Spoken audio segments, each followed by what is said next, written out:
Halo Yupips, kembali lagi bersama Jo dan pada kesempatan podcast kali ini aku nggak akan sendirian, aku ditemani sama tim-tim konseloran hebat nih.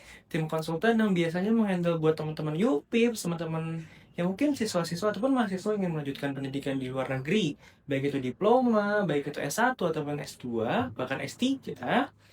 Dan ya, pada kesempatan kali ini kita akan belajar lebih jauh, kita akan membahas berbincang-bincang tentang bagaimana flow-nya, bagaimana kesulitannya, bagaimana pendaftarannya, dan lain sebagainya. Dan tanpa berlama-lama lagi, langsung aja kita sambut. Ini dia Kak Alif dan Kak Haikal. Halo. Halo, halo teman-teman. Halo. Nih Kak dan Haikal mungkin boleh perkenalan dulu ya, bagaimana? Perkenalkan mungkin aku dulu kali ya. Namaku Haikal Ilham, aku konselor dari You Proud Education dan juga aku kebetulan juga lulusan Malaysia, tepatnya dari University Utara Malaysia, jurusan Hubungan Internasional atau International Affairs Management. Oke. Halo, Ya. kenalin, aku Alif Ganindra Kayana, aku juga salah satu counselor dari You Broad Education. Aku lulusan University Utara Malaysia, jurusan International Business Management. Salam kenal guys. Halo. Nah, mungkin kalau boleh tahu nih kira-kira selain kesibukan ya, kalau boleh tahu bagaimana sih animo teman-teman UPIPS ataupun teman-teman siswa-siswa yang ingin melanjutkan kuliah ke luar negeri, itu kira-kira animonya seperti apa? Mungkin saya jelaskan kali ya. Oke, boleh. Kalau menurut aku, eh, animo yang terjadi di sosial media, terutama ya, itu lumayan meningkat, apalagi karena sekarang per hari ini di bulan Maret ini itu kalau misalkan kita melihat kalender akademik itu mulai pada sibuk ujian dan Oke. akhir SNBT, SNPP dan sebagainya. Jadi mulai banyak juga anak-anak SMA yang mulai research tentang kesempatan untuk kuliah ke luar negeri. Jadi Oke. sepenglihatan saya itu meningkat minatnya seperti itu. Oke. Nah, mungkin kalau kita lihat kan berarti kan animonya juga cukup tinggi begitu ya. Betul. Nah, kalau misalkan untuk teman-teman yang mungkin pengen tertarik juga untuk kuliah ke luar negeri, tapi masih bingung mungkin persyaratannya apa aja, lalu juga kesulitan apa aja, lalu juga mungkin kira-kira bagaimana lingkungan di sana. Kira-kira nih kalau boleh kita tanya-tanya, sebenarnya kebingungan-kebingungan ataupun keraguan-keraguan apa aja nih yang mungkin teman-teman hadapi ketika ingin kuliah ke luar negeri gitu. Mungkin mau jelaskan Kak Haikal? Oke, mungkin banyak sih keraguannya teman-teman yang pengen keluar ke luar negeri, tapi banyak yang nggak tahu caranya gimana sih, atau mulai dari mana, atau apa aja yang perlu dipersiapkan, karena setiap negara tuh beda-beda.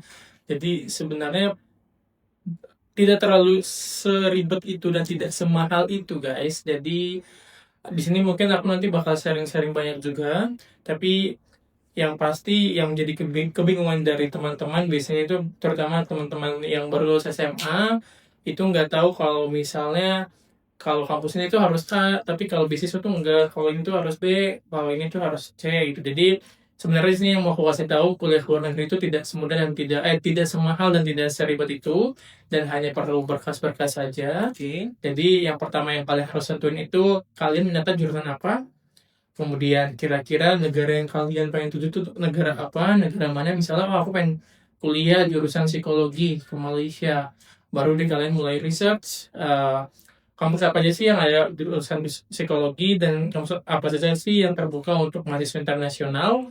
Baru setelah itu mulai dari research apa saja yang perlu dipersiapkan. Nah, biasanya teman-teman SMA ini yang udah mulai mengerti, biasanya mereka datang ke beberapa konsultan pendidikan atau student agent untuk menanyakan apa saja sih yang perlu dipersiapkan. Oke. Nah, kalau melalui UPROD itu nanti hanya perlu berkas-berkas aja sih seperti itu. Mungkin untuk berkas-berkasnya kira-kira berkas-berkas apa aja yang perlu dibutuhkan gitu. Oke, kalau berkas-berkasnya sih yang pertama mungkin ada data diri, foto, Oke. kemudian paspor, Paspor. kemudian juga nilai rapor dari semester 1 sampai semester 5. Oke. Dengan rata-rata itu tergantung jurusan yang kalian minati ya.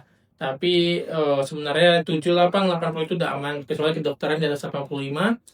Lalu juga eh, sertifikasi tes bahasa Inggris atau Oke. IELTS. Itu bisa menyusul sebenarnya.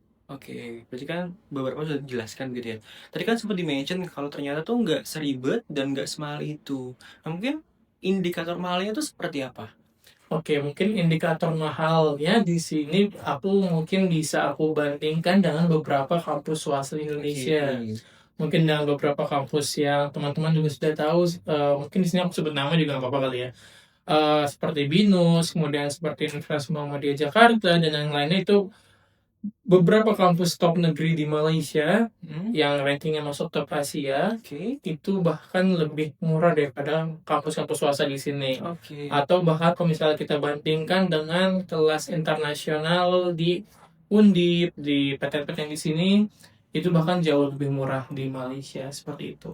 Oke, berarti mungkin dengan biaya yang nggak terlalu berbeda, tapi lewat fasilitas yang tadi disebutkan ya, peringkat Asia itu terbaik, lalu juga peringkatnya mungkin di dunia juga mungkin, kalau boleh tahu peringkat di dunia seperti apa? Kampus di Malaysia itu banyak banget, bahkan salah satunya University Malaya ada yang nembus peringkat 58 dunia, Oh. kemudian kebangsaan Malaysia 129, correct me if I'm wrong, 120 sampai 140-an, Oke. tapi ya mostly dan paling tinggi di Indonesia pun baru 189, itu juga Universitas Indonesia. Jadi Oke. sejauh itu gapnya. Oke, berarti sistem kurikulumnya juga pasti berbeda ya dengan peringkat 58 tadi. Nah, mungkin kalau misalkan untuk pembelajaran di sana itu seperti apa? Pembelajaran di luar negeri itu. Kalau pembelajaran di sana ya mungkin yang bisa aku bandingkan dengan pengalaman teman-teman aku di Indonesia, itu tidak terlalu banyak teorinya. Oke. Kalau di luar negeri, di Malaysia, sebagai contoh, aku misalnya bandingkan dengan teman aku yang kuliah hubungan internasional juga di Indonesia, di beberapa kampus PTN di Indonesia, paper aku itu nggak sebanyak teman-teman aku yang di Indonesia. Oke. Terus juga aku tuh lebih banyak mungkin praktek-praktek, mungkin seperti kalau misalnya teman-teman tahu, MUN, simulasi PBB, itu juga banyak banget di perkuliahan. Jadi tidak terlalu banyak ininya sih, tidak terlalu banyak teorinya. Teori, ke praktek berarti ya, Iya. terjun langsung. Nah, tadi juga disebutkan bahwa beberapa dokumen yang diperlukan ya, mungkin kira-kira flow-nya ya mungkin ya buat teman-teman juga nih yang perlu ingin tahu, flow pendaftarnya tuh seperti apa, mulai dari dia ingin daftar, mulai dari dia ingin memilihkan jurusan, memilih kampus, lalu ketika mereka sudah datang ke sana, mereka berangkat ke sana, mereka datang ke kelas dan sampai punya apartemen ataupun dorms, kira-kira flow yang dibuat sama tim konsultannya seperti apa? Oke, sebenarnya mungkin aku share di sini dari Uprod ya. Oke. Kalau dari Uprod Education sendiri, kita bagi ke 3 flow. Jadi yang pertama adalah tahap awal. Tahap awal itu nanti berupa konsultasi dan juga pendaftaran. Jadi nanti teman-teman boleh datang ke kita buat konsultasi jurusan sama kampus yang tepat buat teman-teman. Kira-kira jurusan apa sih yang paling bagus buat aku dan paling cocok, kemudian kampusnya juga paling cocok buat aku apa buat kalian apa. Lalu setelah oke, baru kita mulai ke tahap pendaftaran untuk mendapatkan offer letternya atau LOA-nya. Baru setelah itu tahap pertama selesai, kita ke tahap kedua, yaitu pengurusan visa dan juga asuransi dan terkait administrasi lainnya. Itu juga semuanya juga sudah dibantu diuruskan oleh tim dari Uprod Education, terutama dari tim Student Affairs. Nanti akan dibantu diurusi semuanya, mulai dari visanya, kemudian asuransinya, kemudian juga registrasi ulang. Jadi teman-teman tidak perlu bolak-balik ke Malaysia, Indonesia, tidak perlu bolak-balik ke kedutaan. Jadi semuanya sudah kami handle oleh tim kami. Dan di tahap ketiga baru deh keberangkatan. Dan keberangkatan nanti pun dari Jakarta sampai kampus akan kami dampingi. Lalu juga ketika di kampus akan kami temani selama 3 hari untuk MCU, medical check up, lalu juga untuk kampus. tur kampus, supaya teman-teman udah tahu nih ketika kuliah kelasnya ada di mana sih, gedungnya di mana, lalu juga city tour. Jadi nanti kami juga akan temani belanja untuk kebutuhan teman-teman, seperti itu. Oke, mungkin tadi disebutkan juga kalau ternyata dibantu juga untuk pilih jurusan ya. Nah, kalau mungkin untuk proses dalam pemilihan jurusannya mungkin menjelaskan ke Alif gimana proses dari Kayak biasanya kalau kita ketemu sama teman-teman yang ingin berkonsultasi bareng kami, kita bakal nanya-nanya dulu kira-kira dia ada minat di mana, Oke. atau dia itu emang udah berbakat di bidang apa. Oke. Biasanya kalau kita udah menyelaraskan semuanya, kita baru bisa memberikan saran gitu. Oh, kayaknya kamu cocok deh di bidang ini atau di jurusan ini.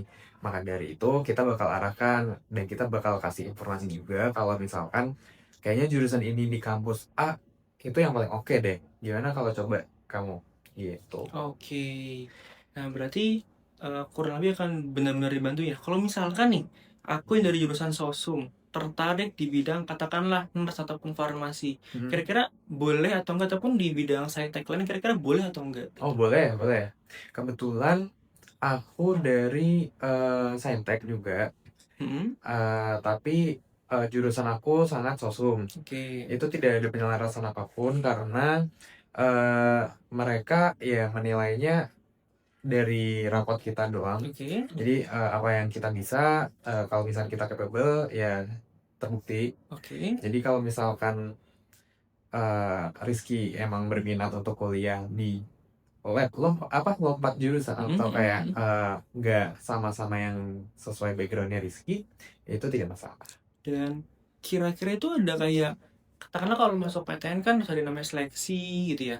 Baik seleksi rapot ataupun seleksi ujian tulis. Nah, kira-kira di sana ada seleksi ujian tulis gitu atau enggak? Tergantung jurusannya. Oke. Kalau misalkan tes kedokteran ada wawancaranya lagi lebih lanjut Oke. ya. Kalau misalkan di luar itu mostly nggak ada. Oke. Jadi persyaratannya cuman dokumen, berkas, dan udah tinggal datang aja.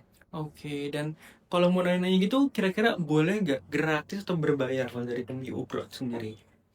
Nah, ini juga spesial dari Uprod Education Oke. sendiri. Jadi kalau misalnya teman-teman mau sekedar nanya ataupun bahkan konsultasi langsung via Zoom ataupun ke kantor kami, ke office kami di Jakarta Timur dan juga di Bekasi, itu free. Oke. Benar-benar free. Jadi kita akan bantu teman-teman sampai teman-teman dapat pilihan yang mantap buat teman-teman.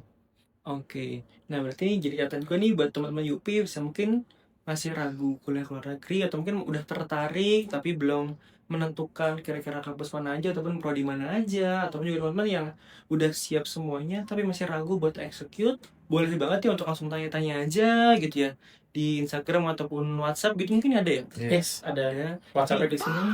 Oke. Merepotkan editor ya. Oke, jadi mungkin bisa di WhatsApp-nya. Jadi boleh banget ya. Dan mungkin Dan ini lokasi Google Maps kita. oke, boleh. Boleh. Jalan ini, Boleh. alamatnya di sini. Oke. Kayak gini. Oke. Ya, itu tim editor siap-siap kamu ya. Oke, sekarang maju lagi nih.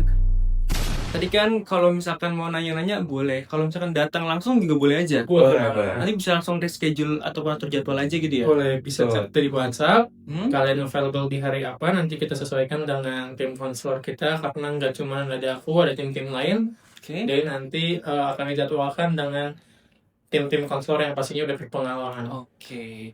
Nah, kalau misalkan nanti mau konsultasi lebih lanjut, kira-kira yang perlu disiapkan sebelum konsultasi mungkin apakah raportnya atau apa mungkin kira-kira? Sebenarnya nggak perlu persiapan apa-apa. Kalau untuk konsultasi, teman-teman tinggal bawa diri, siapkan pilih kira-kira pertanyaan teman-teman yang mau ditanyakan ke kita. Nanti akan kita bantu sebisa mungkin. Oke, nah berarti kan itu tadi beberapa keuntungan ya pakai tim konsultan, baik dari dibantu proses dari awal end to end ya. Iya. Jadi dibilang mulai dari pendaftaran lalu juga sampai ke city tour bahkan ya. Nah, kira-kira kalau mungkin sedikit perbedaan begitu ya buat teman-teman yang tidak pakai tim konsultan itu biasanya umumnya itu kesalahan-kesalahan apa yang mungkin bisa ditemui begitu dibanding yang menggunakan tim konsultan. Oke, jadi di sini banyak banget kesalahan teman-teman yang memang mendaftar sendiri. Jadi banyak teman-teman yang ternyata nilai yang dia input tidak sesuai dengan yang requirements dari kampusnya, atau juga mungkin dia kurang paham dengan flow and service dari kampus dan juga dari kedutaan dan juga dari imigrasi, sehingga offer letter tidak turun. Yang pertama ini kesalahan pertama, offer letter tidak turun. Kalau offer letter tidak turun, otomatis kalian berarti tidak diterima di kampus. Lalu yang kedua, kalaupun offer letter turun, banyak teman-teman di sini tidak tahu bagaimana cara mengurus visa dan asuransi. Oke. Dan itu juga yang menjadi kesalahan biasanya. Nanti biasanya visa dan asuransinya telat terbitnya, bahkan sampai hari masuk pun ada yang belum terbit, atau bahkan teman-teman salah milih malah milih visa dan asuransinya yang sangat mahal biayanya. Oke. Gitu. Jadi kalau dengan konsultan nanti disesuaikan sesuai budget teman-teman untuk asuransi. Jadi kita juga bisa sama-sama enak dan sesuai dengan budget dan juga minat teman-teman seperti itu. Oke, berarti cukup sangat-sangat membantu ya. Nah, tadi kalau misalkan dibilang bahwa katakanlah ada yang tidak sudah di tahap pertengahan, tapi ternyata di tengah-tengah ingin pakai konsultan, itu kira-kira bisa atau enggak? Bisa. Berarti tetap aja bisa langsung tanya di WhatsApp gitu ya? Yes. Atau di Instagramnya ataupun TikToknya. Nah juga nih teman-teman, aku mau nanya, mungkin terakhir begitu kali ya, tips ataupun juga buat teman-teman yang mungkin tadi yang aku bilang dia sudah tertarik kuliah ke luar negeri tapi dia masih bingung untuk pilihnya kemana, lalu juga teman-teman yang mungkin baru lihat-lihat ke luar negeri aja, lalu juga teman-teman yang udah siap semuanya, siap jurusan tapi masih bingung kalau misalkan takut susah, takut bingung, takut repot dan sebagainya. Kira-kira tips ataupun saran gitu ya buat teman-teman tadi UPIPS yang ingin kuliah ke luar negeri itu seperti apa? Dari kalian dulu ya, seperti kalian. Tips dari aku yang bisa aku sampaikan mungkin ya yakin aja dulu sih. Oke. Tentukan yang menurut kamu terbaik itu buat kamu apa. Jika sebenarnya berkuliah di dalam negeri masih lebih baik untuk sebagai fondasi buat kehidupan kamu di masa depan, kejarlah. Tapi apabila ada kesempatan untuk kuliah ke luar negeri dan itu sangat memungkinkan untuk diambil, jangan berpikir 2 kali. Soalnya kadang kesempatan itu datang di depan mata, tapi karena nggak diambil akan menjadi penyesalan. Jadi kayak ketika kamu ada kesempatan, coba. Oke. Mungkin kalau dari aku tips and triknya adalah yang pertama, kalau misalnya teman-teman udah memang berminat untuk kuliah ke luar negeri, pastikan teman-teman sudah tahu mau kuliah di jurusan apa. Oke. Nanti sisanya biar teman-teman dari UPROT yang membantu. Tapi yang pasti juga selain jurusan, selain akademik, itu juga yang harus dipersiapkan juga bahasa Inggris teman-teman. Ini juga sesuatu yang suka terlewatkan sebenarnya. Jadi karena kan kalau untuk masuk kuliah di luar negeri itu most of them kampus-kampus yang ada di luar negeri memerlukan sertifikasi bahasa Inggris sebagai persyaratannya. Entah itu IELTS, TOEFL, MUET, TOEIC ataupun yang lain-lainnya itu diperlukan.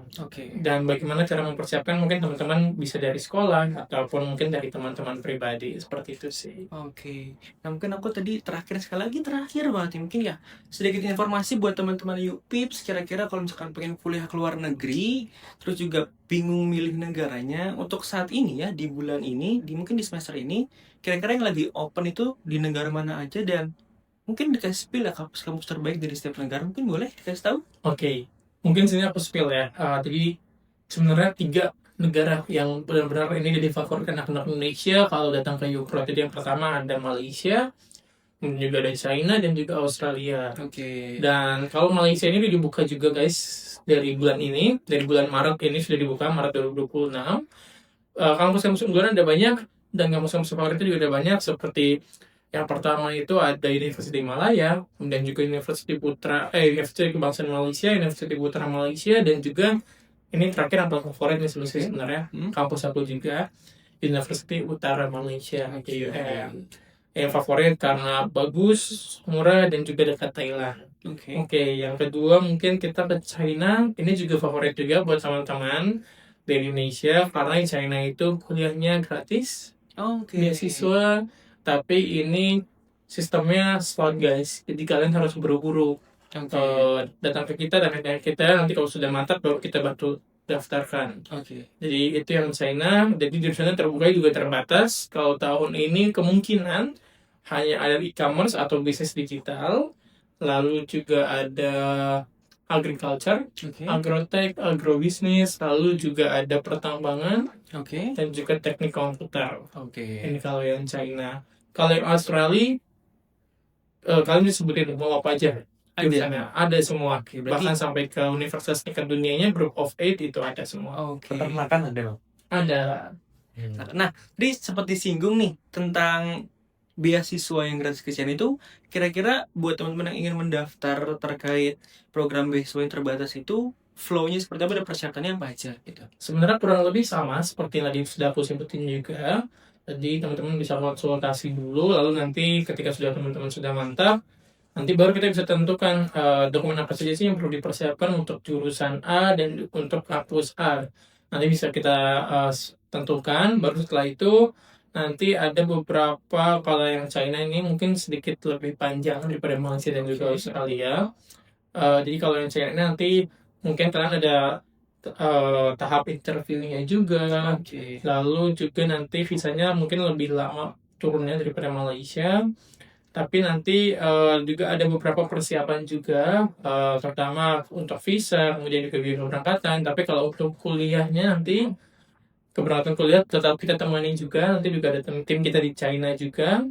Dan juga nantinya untuk kuliahnya selama 3 tahun itu free. Oke. Untuk kuliah dan juga akomodasinya itu maksimal. Oke. Nah, berarti sudah cukup clear ya teman-teman ya. Buat teman-teman yang pengen kuliah nggak perlu keluar negeri itu nggak perlu takut mahal lagi. Bahkan ada yang gratis selama 3 tahun itu ya beasiswa. Betul. Jadi tapi sayang banget ya slot terbatas katanya ya. Ya, Nah, jadi buat teman-teman bisa banget untuk sesegera mungkin mendaftar terkait slot yang tadi juga terbatas itu. Dan juga saya mengucapkan terima kasih buat kepada Kak Haikal dan juga Kak Alif udah datang ke sini, udah nyepetin sharing-sharing gitu ya. Dan buat teman-teman juga jangan lupa untuk selalu chat ataupun tanya-tanya di WhatsApp-nya You Abroad ataupun Instagram-nya ataupun juga TikTok-nya, boleh banget buat tanya-tanya di sana lebih dalam. Dan jangan lupa juga buat terus update dan juga keep up the trend dari teman-teman sosmednya You Abroad. Dan mungkin siapa tahu ada info-info menarik mengenai diskon ataupun juga cashback ataupun juga program beasiswa lainnya. Jadi sekali lagi terima kasih Kak Ali dan Kak Haikal. Semuanya kita pamit. Terima kasih. Dadah.